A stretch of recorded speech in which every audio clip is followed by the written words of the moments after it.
नमस्कार, बहुत स्वागत है आप सभी का डीडी न्यूज़ के इस खास बुलेटिन एक्सप्रेस 100 में, जहां हम आपके लिए लेकर आते हैं राजनीति, मनोरंजन, देश, दुनिया, खेल और व्यापार जगत की तमाम बड़ी खबरों को एक्सप्रेस यानी फटाफट अंदाज में। मैं हूं निखिल सिंह। देखिए खबरें तेज रफ्तार से। प्रधानमंत्री नरेंद्र मोदी सोमवार को Ayushman Bharat digital health mission का शुभारंभ करेंगे। यह ऑनलाइन प्लेटफॉर्म डिजिटल स्वास्थ्य इकोसिस्टम के अंतर्गत स्वास्थ्य से जुड़े अन्य पोर्टल के परस्पर संचालन को भी सक्षम बनाएगा। प्रधानमंत्री सुबह 11 बजे वीडियो कॉन्फ्रेंसिंग के जरिए इसका शुभारंभ करेंगे। पीएमडीएचएम का राष्ट्रव्यापी शुभारंभ। एनएचए की आयुष्मान भारत प्रधानमंत्री जन आरोग्य योजना पीएमजेएवाई की तीसरी वर्षगांठ के साथ ही किया जा रहा है। इस अवसर पर केंद्रीय स्वास्थ्य मंत्री भी उपस्थित रहेंगे। 15 अगस्त 2020 को स्वतंत्रता दिवस के मौके पर प्रधानमंत्री ने लाल किले की प्राचीर से राष्ट्रीय डिजिटल स्वास्थ्य अभियान की पायलट परियोजना की घोषणा की थी। वर्तमान में पीएमडीएचएम 6 केंद्र शासित प्रदेशों में प्रारंभिक चरण में लागू है। जन आधार, जनधन और मोबाइल जेएमएम ट्रिनिटी और सरकार के अन्य डिजिटल पहलों के रूप में तैयार बुनियादी ढांचे के आधार पर पीएमडीएचएम स्वास्थ्य संबंधी व्यक्तिगत जानकारी की सुरक्षा, गोपनीयता और निजता को सुनिश्चित करते हुए एक विस्तृत श्रृंखला के प्रावधान के माध्यम से डेटा, सूचना और जानकारी का एक सहज ऑनलाइन प्लेटफॉर्म तैयार करेगा, जिससे बुनियादी ढांचा सेवाओं के साथ साथ अंतर प्रचालनीय और मानक आधारित डिजिटल प्रणाली का विधिवत लाभ उठाया जा सकेगा। इस अभियान के अंतर्गत नागरिकों की सहमति से स्वास्थ्य रिकॉर्ड तक पहुंच और आदान प्रदान को सक्षम बनाया जा सकेगा। प्रधानमंत्री डीएचएम के प्रमुख घटकों में प्रत्येक नागरिक के लिए एक स्वास्थ्य आईडी शामिल है, जो उनके स्वास्थ्य खाते के रूप में भी कार्य करेगी, जिससे व्यक्तिगत स्वास्थ्य रिकॉर्ड को मोबाइल एप्लीकेशन की मदद से जोड़ा और देखा जा सकता है। भुगतान के मामलों में क्रांतिकारी बदलाव के रूप में यूनिफाइड पेमेंट्स इंटरफेस द्वारा निभाई गई भूमिका के समान ही ये अभियान डिजिटल स्वास्थ्य परितंत्र के भीतर भी अंतर प्रचालन क्रियाशीलता लाएगा और इसके माध्यम से नागरिक सिर्फ एक क्लिक के जरिए स्वास्थ्य सुविधाओं तक पहुंच सकेंगे। प्रधानमंत्री नरेंद्र मोदी ने नई दिल्ली में सेंट्रल विस्टा प्रोजेक्ट के साइट पर पहुंचकर नए संसद भवन के निर्माण कार्य का जायजा लिया। प्रधानमंत्री मोदी रात करीब 8:45 पर निर्माण स्थल पर गए। उन्होंने साइट पर करीब 1 घंटे का समय दिया और निर्माण की स्थिति का निरीक्षण किया। प्रधानमंत्री नरेंद्र मोदी अपनी 4 दिवसीय अमेरिकी यात्रा के बाद रविवार को स्वदेश लौटे। राजधानी दिल्ली के पालम हवाई अड्डे पर भारतीय जनता पार्टी के अध्यक्ष जेपी नड्डा सहित पार्टी के अन्य नेताओं ने प्रधानमंत्री का स्वागत किया। इस अवसर पर बड़ी संख्या में भाजपा कार्यकर्ताओं ने ढोल नगाड़ों और पारंपरिक नृत्य के जरिए प्रधानमंत्री का अभिवादन किया। प्रधानमंत्री ने अपने स्वागत के लिए वहां पहुंचे सभी लोगों को धन्यवाद दिया। इस मौके पर भारतीय जनता पार्टी के अध्यक्ष जेपी नड्डा ने पीएम मोदी की तारीफ करते हुए कहा कि अमेरिकी राष्ट्रपति के साथ प्रधानमंत्री की आत्मीय मुलाकात भारत के बढ़े रुतबे को दर्शाती है। प्रधानमंत्री के नेतृत्व में भारत की साख विश्व में बढ़ी है। अब भारत को दुनिया नई दृष्टि से देख रही है। दूर दराज से आए अपने प्रशंसकों को भी प्रधानमंत्री ने निराश नहीं किया। प्रधानमंत्री ने स्वयं उनके पास चलकर पहुंचे और हाथ हिलाकर उनका अभिवादन किया। लोगों में प्रधानमंत्री मोदी से मिलने का जोश देखते ही बनता था। जलवायु परिवर्तन से निपटने के लिए भारत पूरी तरह से प्रतिबद्ध है। वैश्विक मंच से लेकर घरेलू मोर्चे तक प्रधानमंत्री नरेंद्र मोदी ने बार बार इस समस्या की ओर लोगों का न सिर्फ ध्यान खींचा है, बल्कि उचित कदम भी उठाए हैं। रविवार को मन की बात कार्यक्रम के जरिए एक बार फिर इस समस्या से लड़ने की प्रतिबद्धता जताई। उन्होंने नदियों के प्रदूषण मुक्त रखने का आह्वान किया। उन्होंने विश्व नदी दिवस की चर्चा करते हुए नदियों को प्रदूषण मुक्त बनाने का आह्वान किया।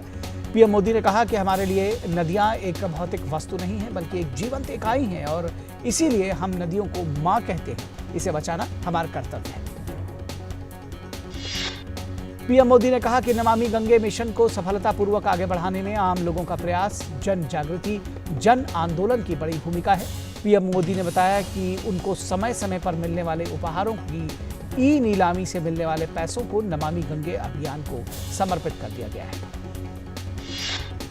पीएम मोदी ने कहा कि महात्मा गांधी ने स्वच्छता को स्वाधीनता के सपने के साथ जोड़ दिया था। पीएम ने कहा कि आज इतने दशकों बाद स्वच्छता आंदोलन ने एक बार फिर देश को नए भारत के सपने के साथ जोड़ने का काम किया है। पीएम मोदी ने कहा कि जनधन खातों को लेकर देश में जो अभियान चलाया जा रहा है उससे गरीबों के हक का पैसा सीधा उनके खाते में पहुंच रहा है, जिससे भ्रष्टाचार जैसी बड़ी बाधा पर अंकुश लगाने में बड़ी सफलता मिली है। केंद्रीय वित्त और कॉरपोरेट कार्य मंत्री श्रीमती निर्मला सीतारमण ने कहा कि देश को भारतीय स्टेट बैंक जैसे 4-5 और बैंकों की जरूरत है। उन्होंने कहा कि हमें अर्थव्यवस्था और उद्योग की हालिया वास्तविकताओं के मद्देनजर बदलती आवश्यकताओं को पूरा करने के लिए बैंकिंग को बढ़ाने की जरूरत है। केंद्रीय वित्त मंत्री ने रविवार को मुंबई में भारतीय बैंक संघ IBA की 74वीं वार्षिक आम बैठक में अपने मुख्य भाषण के दौरान बैंकिंग समुदाय के साथ इस दृष्टिकोण को साझा किया। वित्त मंत्री ने भारतीय बैंक संघ से वैज्ञानिक डिजिटल मैपिंग के माध्यम से पूरे भारत में वित्तीय सेवाओं तक पहुंच सुधार करने को कहा। वित्त मंत्री ने निजी क्षेत्र में भी विकास वित्तीय संस्थानों के महत्व और जरूरत को रेखांकित किया। सरकार एक विकास वित्त संस्थान ला रही है, साथ ही हमने निजी क्षेत्र में भी DFI के आने के लिए पर्याप्त प्रावधान किए हैं। हमें उम्मीद है कि सार्वजनिक और निजी क्षेत्र के DFI के बीच अच्छी प्रतिस्पर्धा होगी ताकि प्रतिस्पर्धी कीमतों पर पैसा उपलब्ध हो सके, ऐसा निर्मला सीतारमण ने कहा। नौसेना प्रमुख एडमिरल करमबीर सिंह 27 से 29 सितंबर तक 3 दिवसीय आधिकारिक यात्रा के लिए ओमान पहुंचे।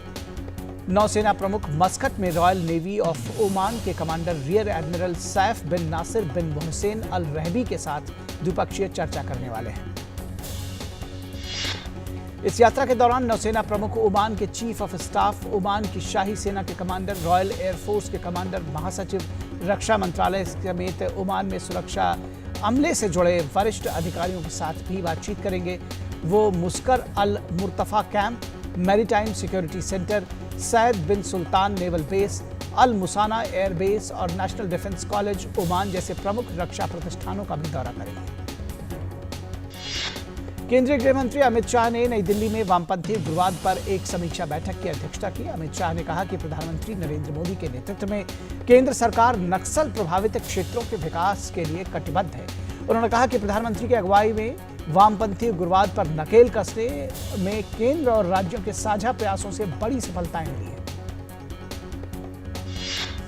अमित शाह ने कहा कि एक तरफ जहां वामपंथी उग्रवाद की घटनाओं में 23% की कमी आई है, वहीं मौतों के आंकड़े में 21% की कमी आई है। अमित शाह ने कहा कि दशकों की लड़ाई में हम एक ऐसे मुकाम पर पहुंचे हैं जिसमें पहली बार मृत्यु की संख्या 200 से कम है और ये हम सबकी साझा और बड़ी उपलब्धि है। बैठक में केंद्रीय ग्रामीण विकास और पंचायती राज मंत्री गिरिराज सिंह, जनजातीय मामलों के मंत्री अर्जुन मुंडा, दूरसंचार, सूचना प्रौद्योगिकी और रेल मंत्री अश्विनी वैष्णव, सड़क परिवहन और राजमार्ग राज्य मंत्री जनरल VK सिंह और केंद्रीय गृह राज्य मंत्री नित्यानंद राय भी मौजूद थे। बैठक में बिहार, ओडिशा, महाराष्ट्र, तेलंगाना, मध्य प्रदेश और झारखंड के मुख्यमंत्री और आंध्र प्रदेश के गृह मंत्री, छत्तीसगढ़, पश्चिम बंगाल और केरल के वरिष्ठ अधिकारी, केंद्रीय गृह सचिव, केंद्रीय सशस्त्र पुलिस बलों के शीर्ष अधिकारी और केंद्र तथा राज्य सरकारों के अनेक वरिष्ठ अधिकारी मौजूद थे। एक बार उपयोग होने वाले प्लास्टिक कचरे को समाप्त करने के लिए सरकार 1 से 31 अक्टूबर तक देशव्यापी स्वच्छ भारत कार्यक्रम का आयोजन करेगी। युवा कार्यक्रम एवं खेल मंत्री अनुराग सिंह ठाकुर ने एक ट्वीट संदेश में इसकी घोषणा करते हुए लोगों से इस अभियान में उत्साहपूर्वक शामिल होने और संकल्प से सिद्धि के लक्ष्य को प्राप्त करने में मदद करने का आग्रह किया। चक्रवाती तूफान गुलाब आंध्र प्रदेश के तटीय इलाकों में दस्तक देने के बाद कमजोर पड़ गया है। देर रात ये 95 किलोमीटर प्रति घंटे की रफ्तार से ओडिशा के गोपालपुर और आंध्र प्रदेश के विशाखापट्टनम तटों से टकराया। मौसम विभाग ने बताया कि चक्रवाती तूफान गुलाब कलिंगपट्टनम से 20 किलोमीटर उत्तर में पार कर गया। मौसम विभाग ने बताया कि चक्रवाती तूफान गुलाब कलिंगपट्टनम आंध्र प्रदेश में 20 किलोमीटर से उत्तर में पार कर गया है। विभाग के मुताबिक चक्रवाती तूफान लगभग आधी रात को ओडिशा के कोरापुट जिले में उसने प्रवेश किया और 6 घंटे बाद यानी सोमवार सुबह तक कमजोर होकर कम दबाव के क्षेत्र में बदल गया है।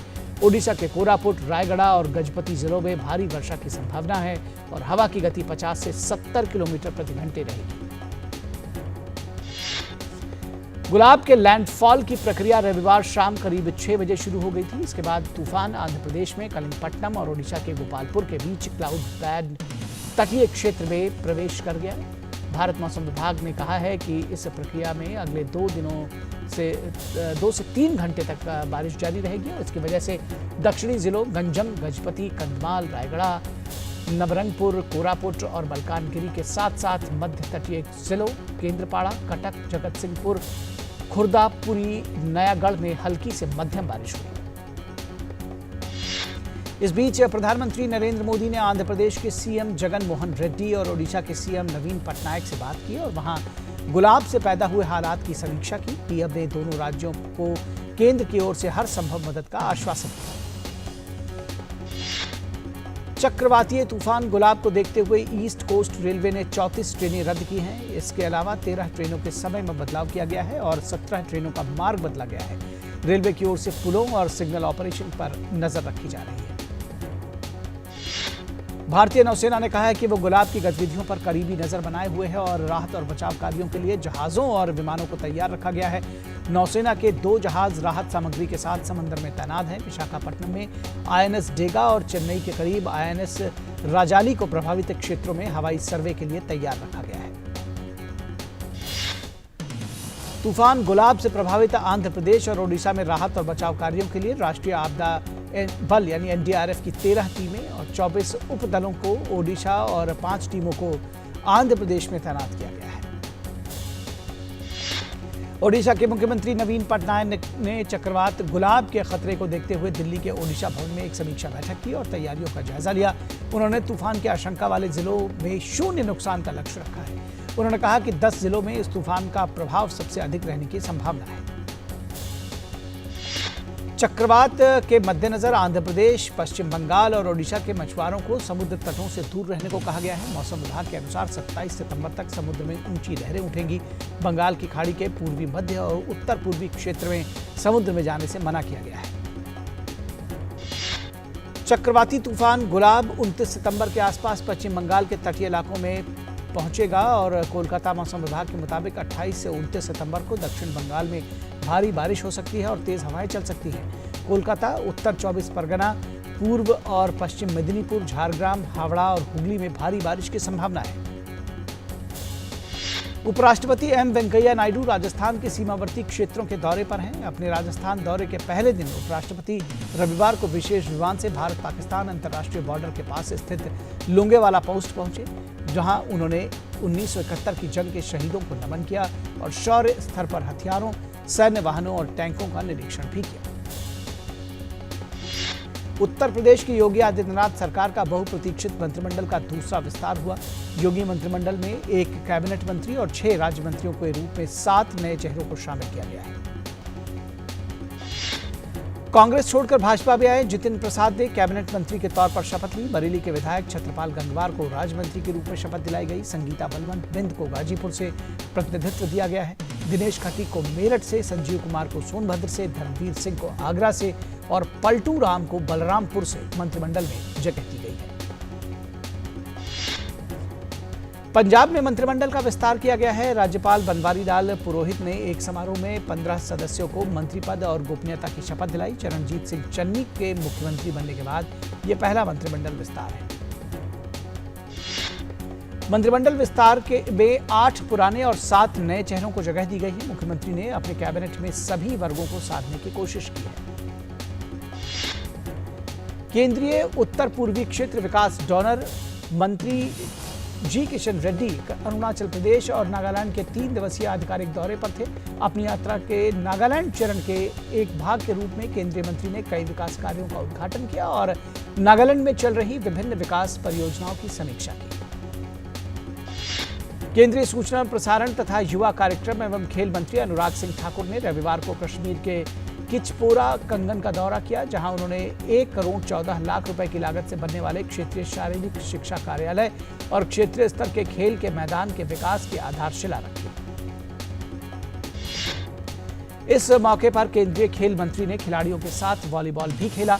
इस अवसर पर जनसभा को संबोधित करते हुए अनुराग सिंह ठाकुर ने कहा कि केंद्र शासित प्रदेश जम्मू कश्मीर में प्रतिभाओं की कोई कमी नहीं है, लेकिन उन प्रतिभाओं को सही दिशा प्रदान करने की जरूरत है। केंद्रीय खाद्य प्रसंस्करण उद्योग मंत्री पशुपति कुमार पारस ने जम्मू कश्मीर आउटरीच कार्यक्रम के अंतर्गत बारामूला जिले का दौरा किया, जहां केंद्रीय मंत्री ने उच्च घनत्व वाले बागों का निरीक्षण करने के साथ ही फल उत्पादकों के साथ बातचीत की। केंद्रीय मंत्री पशुपति पारस ने कई अन्य सामाजिक आर्थिक विकासात्मक कार्यक्रमों में भी शिरकत किया।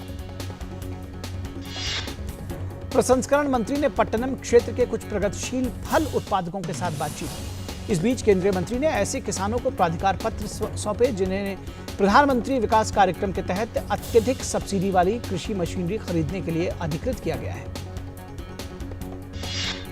राष्ट्रीय स्वयंसेवक संघ के सरसंघ चालक डॉक्टर मोहन भागवत ने रविवार शाम बाड़मेर में पद्मश्री पुरस्कार से सम्मानित अंतर्राष्ट्रीय कलाकार अनवर खान मांगड़ियार से भेंट की। डॉक्टर मोहन भागवत ने राजस्थान के अपने संगठनात्मक कार्य की श्रृंखला में 3 दिन के वे जोधपुर प्रवास पर आए हैं।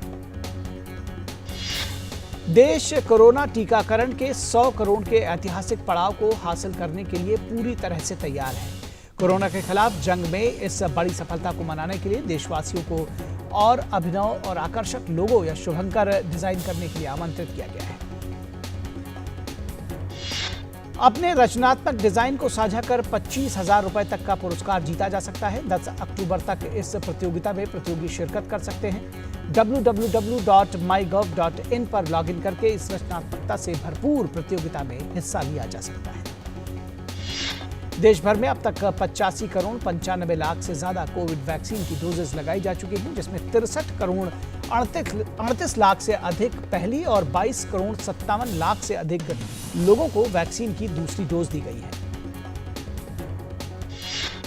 पिछले 24 घंटों में देश भर में 38 लाख से अधिक वैक्सीन की डोज दी गई है, जिसमें 22 लाख से अधिक लोगों को वैक्सीन की पहली और 16 लाख से अधिक लोगों को वैक्सीन की दूसरी डोज दी गई।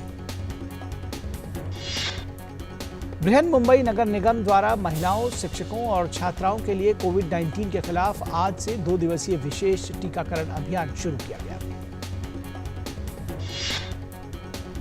और यहां रुकेंगे एक छोटे से ब्रेक के लिए, कहीं मत जाइएगा, हम जल्द हाजिर होंगे। कारवां पुराना है पर सफर नया है, इरादे बुलंद हैं तो जोश भी जमा है। ए पहाड़े किनारे हिम्मत न हारे। अरे यार, इस सफर में अगर गंगा के साथ यमुना का भी दीदार होगा तो कुछ राहों में शायद आपका भी घर होगा। मेरी मंजिल भी आप, मेरा मकसद भी आप। जिस गंगा के संग हूं मैं, उस गंगा की पहचान भी आप। तो आज मैं पहुंच गया हूं एक बहुत ही खूबसूरत जगह।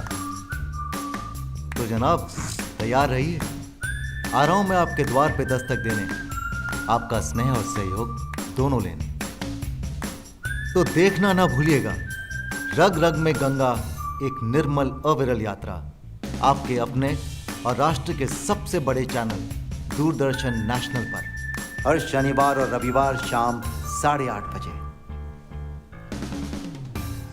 ब्रेक के बाद एक बार फिर आप सभी का स्वागत है और एक्सप्रेस 100 के सफर को आगे बढ़ाते हैं। मध्य प्रदेश में 100% पात्र लोगों को टीके की पहली डोज देने के लक्ष्य को प्राप्त करने के लिए एक मेगा कोविड-19 टीकाकरण अभियान आयोजित किया जा रहा है।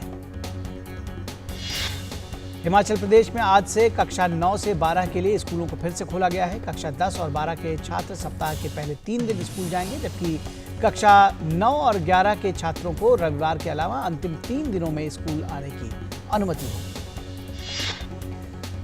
सर्वोच्च न्यायालय ने पीएम केयर्स फंड के कामकाज में पारदर्शिता सुनिश्चित करने के लिए इसे राज्य घोषित करने का निर्देश देने वाली याचिका पर आज सुनवाई करेगा। सर्वोच्च न्यायालय 41 पीजी योग्य डॉक्टरों द्वारा दायर एक याचिका पर सुनवाई करने वाला है, जिसमें नीट एसएस 2021 के परीक्षा पैटर्न में अचानक अंतिम मिनट में बदलाव को चुनौती दी गई है। दिल्ली उच्च न्यायालय आईपीएस अधिकारी राकेश अस्थाना की दिल्ली पुलिस आयुक्त के रूप में नियुक्ति को चुनौती देने वाली एक जनहित याचिका पर सुनवाई फिर से शुरू करने वाला है। दिल्ली उच्च न्यायालय में पश्चिम बंगाल में कोयला घोटाले से जुड़े धन शोधन मामले में ईडी द्वारा टीएमसी सांसद अभिषेक बैनर्जी और उनकी पत्नी को जारी सम्मन को रद्द करने वाली की मांग वाली याचिका पर सुनवाई की जाएगी।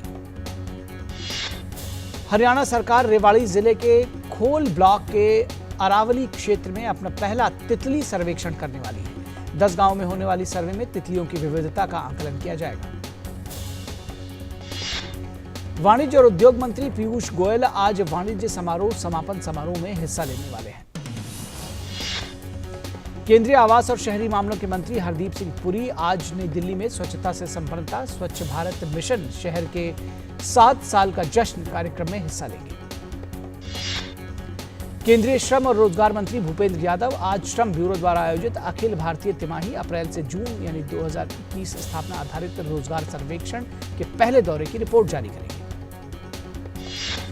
आज विश्व पर्यटन दिवस है। इस मौके पर पर्यटन मंत्रालय नई दिल्ली के समावेशी विकास के लिए पर्यटन पर केंद्रित एक कार्यक्रम आयोजित कर रहा है। लोकसभा अध्यक्ष ओम बिरला इस समारोह में मुख्य अतिथि होंगे। आज आयोजित होने वाले कार्यक्रम के दौरान निधि 2.0 आतिथ्य उद्योग को राष्ट्रीय एकीकृत डेटाबेस और भारत में पर्यटन के आंकड़े एक नजर में 2021 को लॉन्च किया जाएगा। असंगठित क्षेत्र और असंगठित रोजगार में 1.71 करोड़ से अधिक श्रमिकों के पंजीकरण के साथ ई श्रम पोर्टल ने अपना शुभारंभ 1 माह पूरा कर लिया है। 19,52,000 से अधिक पंजीकरण के साथ दूसरे सप्ताह की तुलना में तीसरे और चौथे सप्ताह में पंजीकरण में तेजी बढ़ी है। चौथे सप्ताह में 69.53 लाख से अधिक श्रमिकों ने ई श्रम पोर्टल पर पंजीकरण कराया। ई श्रम पोर्टल पर अपना पंजीकरण कराने वाली महिलाओं के कार्यबल प्रतिशत में सप्ताह दर सप्ताह सुधार हुआ है। महिला कामगारों की हिस्सेदारी पहले सप्ताह में लगभग 37% से बढ़कर नवीनतम सप्ताह अर्थात चौथे सप्ताह में लगभग 50% हो गई है। आजादी का अमृत महोत्सव के एक भाग के रूप में 25 सितंबर 2021 को पंडित दीनदयाल उपाध्याय की जयंती पर अंत्योदय दिवस के अवसर पर ग्रामीण विकास मंत्रालय के तत्वावधान में राष्ट्रीय ग्रामीण विकास एवं पंचायती राज संस्थान हैदराबाद ने 15 राज्यों के 75 दिव्यांगजनों को हुनरबाज पुरस्कार प्रदान किए। फिक्की ओडिशा पर्यटन के सहयोग से समावेशी विकास के लिए पर्यटन पर एक वेबिनार आयोजित करने वाला है। दुनिया भर में कोविड के मामलों ने 23 करोड़ का आंकड़ा पार कर लिया है। अब तक 23 करोड़ 25 लाख से अधिक लोग कोरोना वायरस से संक्रमित हो चुके हैं। इनमें से 20 करोड़ 92 लाख से अधिक लोग स्वस्थ भी हो चुके हैं। अब तक विश्व भर में कोरोना की वजह से 47,61,000 से अधिक लोगों की मौत हो चुकी है। अमेरिका इससे सबसे अधिक प्रभावित हुआ है, जहां 7 लाख से अधिक लोग कोरोना से मरे हैं। अमेरिका द्वारा हैती के शरणार्थियों को जबरदस्ती वापस किए जाने के खिलाफ हैती की राजधानी में लोगों ने प्रदर्शन किया। टेक्सास सीमा पर हैती से आए प्रवासियों को अमेरिकी अधिकारियों ने पकड़कर उनके देश भेजना शुरू किया है। जर्मनी में संसदीय चुनाव के अनुमानित परिणामों में सोशल डेमोक्रेट सबसे बड़ी पार्टी के रूप में उभरी है। मर्केल की पार्टी 2005 के बाद पहली बार सरकार का नेतृत्व करने की स्थिति में नहीं है। 16 साल के रूढ़िवादी नेतृत्व वाला सरकार शासन समाप्त होने के कगार पर है। जर्मनी में किसी भी दल को पूर्ण बहुमत मिलता नहीं दिखाई दे रहा है। ऐसा अनुमान है कि नई सरकार के गठन के लिए कुछ दलों के साथ आना होगा। संभावित गठबंधन में ग्रीन्स और लिबरल फ्री डेमोक्रेटिक के शामिल होने की संभावना है। आइसलैंड में महिला बहुमत वाली संसद बनते बनते रह गई। पहले नतीजों में महिलाओं ने आधे से अधिक सीटें जीत ली थी, लेकिन दोबारा गिनती के बाद पता चला कि महिलाओं को 63 में से 30 सीटों पर ही सफलता मिली है। आज तक यूरोप के किसी देश में महिला बहुमत वाली सरकार संसद नहीं बनी है। स्पेन के ला पामा द्वीप पर पिछले सप्ताह से लावा उगल रहे ज्वालामुखी ने जनजीवन को बुरी तरह प्रभावित किया है। लावे से लगी आग ने काफी नुकसान किया है। स्थानीय हवाई अड्डे पर उड़ानों की आवाजाही शुरू करने के लिए ज्वालामुखी के शांत होने का इंतजार किया जा रहा है। हमास और इजराइल के बीच लड़ाई के 4 माह के बाद गजा में पुनर्निर्माण कार्य शुरू होने जा रहा है। हमास के नेतृत्व वाले गजा प्रशासन का कहना है कि 2000 से अधिक ध्वस्त मकानों के पुनर्निर्माण और अन्य इमारतों को हुए नुकसान की मरम्मत कतर की एक समिति की मदद से शुरू किया जा रहा है। ट्यूनीशिया की राजधानी में लगभग 2000 लोगों ने राष्ट्रपति के खिलाफ प्रदर्शन किया। ये प्रदर्शनकारी सत्ता पर अपनी पकड़ मजबूत करने के लिए राष्ट्रपति द्वारा हाल में उठाए गए कदमों का विरोध कर रहे थे। यूक्रेन की राजधानी में सैकड़ों लोगों ने पर्यावरणीय मार्च में हिस्सा लिया। ये लोग सरकार से मांग कर रहे थे कि जलवायु परिवर्तन की समस्या से निपटने के लिए और कदम उठाए जाएं। स्विट्जरलैंड में हुए जनमत संग्रह में लगभग 2/3 लोगों ने समलैंगिक विवाहों को कानूनी दर्जा देने को समर्थन किया है। स्विट्जरलैंड को छोड़कर पूरे पश्चिमी यूरोप में समान लिंग वालों को आपस में शादी का अधिकार पहले से हासिल था। पिछले सप्ताह सेना द्वारा तख्ता पलट के असफल प्रयासों के बाद सूडान की सरकार और सेना के बीच तनाव चरम पर है। अधिकारियों ने राजधानी और पूर्वी भाग में जनता से कहा है कि वो सड़कों पर निकलकर प्रदर्शन करने के लिए तैयार रहे। अफगानिस्तान में तालिबान प्रशासन ने हजारों लोगों को हज्जामों को आदेश दिया है कि वो लोगों की दाढ़ी ना तो मूड़ें और ना ही उसे छोटा करें। हेलमंद के हज्जामों को दिए गए इस आदेश में इस्लामी कानून का हवाला दिया गया है। भारत के अनुभवी महिला टेनिस खिलाड़ी सानिया मिर्जा ने ओस्ट्रावा ओपन के महिला युगल का खिताब जीत लिया है। सानिया और चीन की शुआई झांग की जोड़ी ने फाइनल में अमेरिका की क्रिस्टियन और न्यूजीलैंड की रोटलिफ की जोड़ी को शिकस्त दी। आईपीएल में रॉयल चैलेंजर्स बेंगलुरु ने मुंबई इंडियंस को 54 रनों से हरा दिया। बेंगलुरु को मिले 166 रन के लक्ष्य का पीछा करने उतरी मुंबई इंडियंस की टीम 111 रन बनाकर ऑल आउट हो गई। आरसीबी की जीत में तेज गेंदबाज हर्षल पटेल ने अहम भूमिका निभाई। हर्षल ने हैट्रिक लेकर पूरा खेल ही आरसीबी की तरफ मोड़ दिया। हर्षल ने मैच में 4 विकेट अपने नाम करने में सफलता पाई। आईपीएल में रविवार को चेन्नई सुपर किंग्स ने कोलकाता नाइट राइडर्स को रोमांचक मुकाबले में 2 विकेट से हरा दिया है। कोलकाता ने पहले बल्लेबाजी करते हुए 20 ओवर में 6 विकेट पर 171 रन बनाए। जवाब में चेन्नई ने अंतिम गेंद पर जीत दर्ज करने में सफलता पाई। आर्सेनल ने इंग्लिश प्रीमियर लीग में अपने जीत के सिलसिले को जारी रखते हुए टॉटनहम हॉटस्पर को 3-1 से हरा दिया।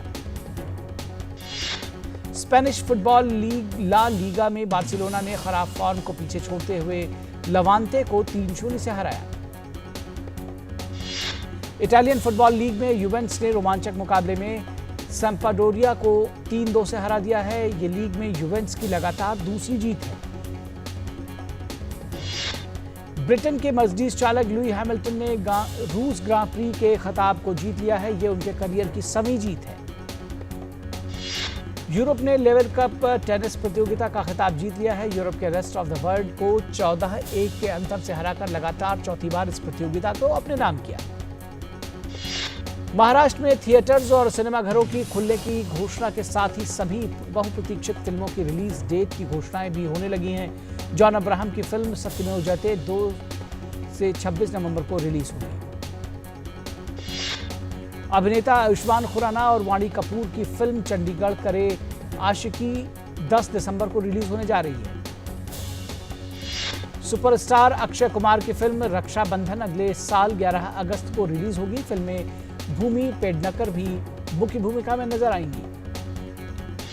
अभिनेता यश की फिल्म KGF 2 को रिलीज डेट फाइनल हो गई है। फिल्म 14 अप्रैल 2022 को पहले पर्दे पर दस्तक देगी।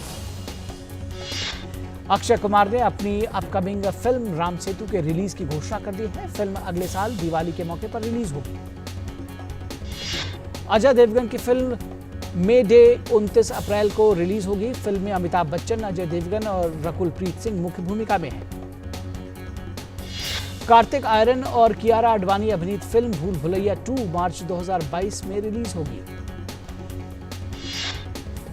शाहिद कपूर की फिल्म जर्सी 31 दिसंबर में सिनेमाघरों में दस्तक देगी।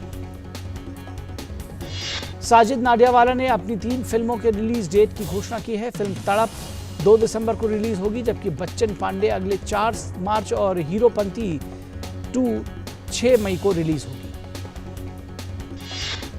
क्रिकेटर कपिल देव की जीवनी पर आधारित बहुप्रतीक्षित फिल्म 83 क्रिसमस के मौके पर रिलीज होगी। अभिनेता आमिर खान की फिल्म लाल सिंह चड्ढा अगले साल वैलेंटाइन डे के मौके पर रिलीज होगी। तो एक्सप्रेस न्यूज में फिलहाल इतना ही। हमारी पूरी टीम को दीजिए इजाजत। नमस्कार।